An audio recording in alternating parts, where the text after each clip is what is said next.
ഒരു കുക്കറിലേക്ക് ആവശ്യത്തിന് വേണ്ട നെയ്യ് ഒഴിച്ചു കൊടുക്കുക.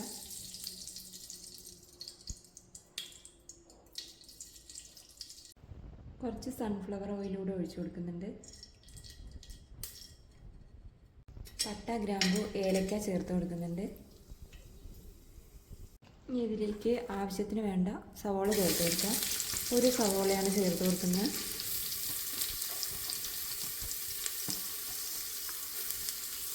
അതിൻ്റെ കൂടെ തന്നെ ഇഞ്ചിയും വെളുത്തുള്ളിയും ചതച്ചതൂടെ ചേർത്ത് കൊടുക്കുന്നുണ്ട്.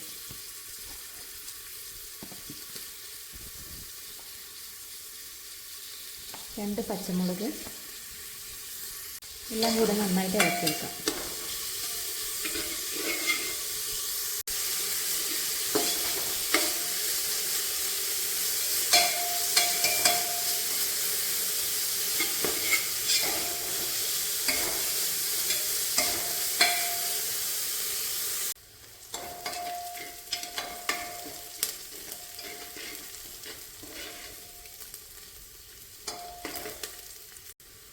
ഉള്ളി ഇവിടെ മൂത്ത് വന്നിട്ടുണ്ട്. ഇനി ഇതിലേക്ക് ആവശ്യത്തിന് വേണ്ട മസാലകൾ ചേർത്ത് കൊടുക്കാം കേട്ടോ. മഞ്ഞൾപ്പൊടി ചേർത്ത് കൊടുക്കാം. ഗരം മസാല ചേർക്കുന്നുണ്ട്. മുളക് പൊടി ചേർക്കുന്നുണ്ട്. ഇനി മല്ലിപ്പൊടി കൂടെ ചേർക്കാം.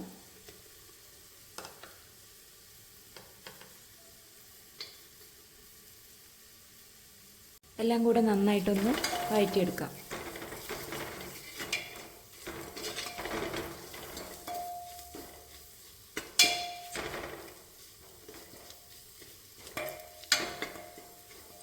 ഇനി ഇതിലേക്ക് ഒരു തക്കാളി കൂടെ ചേർത്ത് കൊടുക്കാം കേട്ടോ.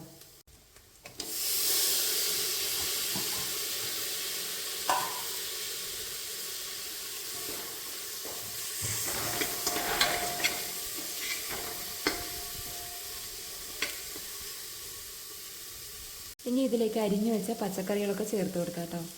അതായത് കോളിഫ്ലവർ, ഉരുളക്കിഴങ്ങ്, ക്യാരറ്റ്, ബീൻസ്. ഇതിൽ നിങ്ങൾക്ക് വേണമെങ്കിൽ പച്ച മട്ടർ ഉണ്ടെങ്കിൽ ചേർത്ത് കൊടുക്കാം കേട്ടോ. പച്ചപ്പട്ടാണി ചേർത്ത് കൊടുക്കാം. എൻ്റെ കയ്യിലില്ല, അതുകൊണ്ട് ഇത്രയും പച്ചക്കറികൾ ചേർത്ത് കൊടുത്ത് നന്നായിട്ട് മിക്സാക്കി എടുക്കാം.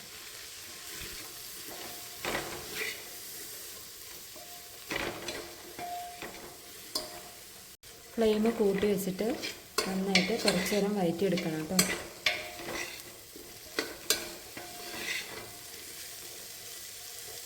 ഇനി ഇതിലേക്ക് നമുക്ക് കട്ടത്തൈര് ചേർത്ത് കൊടുക്കാം കുറച്ച്. എല്ലാം കൂടെ നന്നായിട്ട് കുറച്ച് നേരം മിക്സാക്കി എടുക്കാം കേട്ടോ.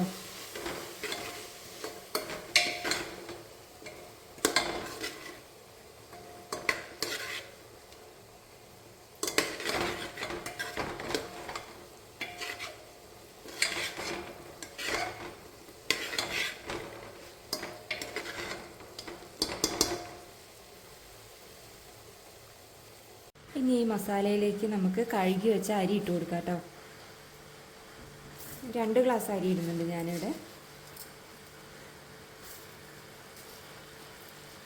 വെള്ളം ഒഴിക്കരുത് കേട്ടോ.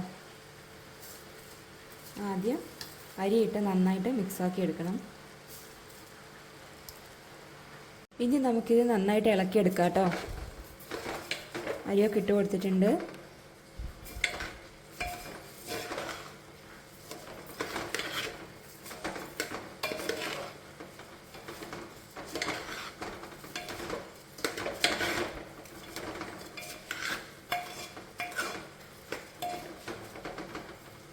ഇനി ഇതിലേക്ക് ആവശ്യത്തിന് വേണ്ട ചൂടുവെള്ളം ഒഴിച്ചു കൊടുക്കാം. അരി എടുത്ത അതേ കപ്പിൽ 1 കപ്പ് അരിക്ക് 1 കപ്പ് വെള്ളമാണ് ഒഴിച്ചു കൊടുക്കുന്നത് കേട്ടോ.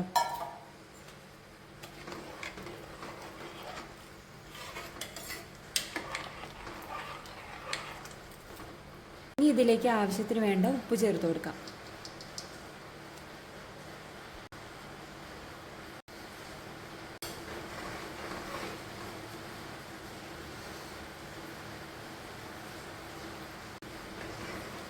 ഉപ്പ് കറക്റ്റാണ് കേട്ടോ. ഇനി നമുക്കിത് അടച്ചു കൊടുക്കാം. ഒരു വിസിൽ വരുന്നത് വരെ വെയിറ്റ് ചെയ്യാം.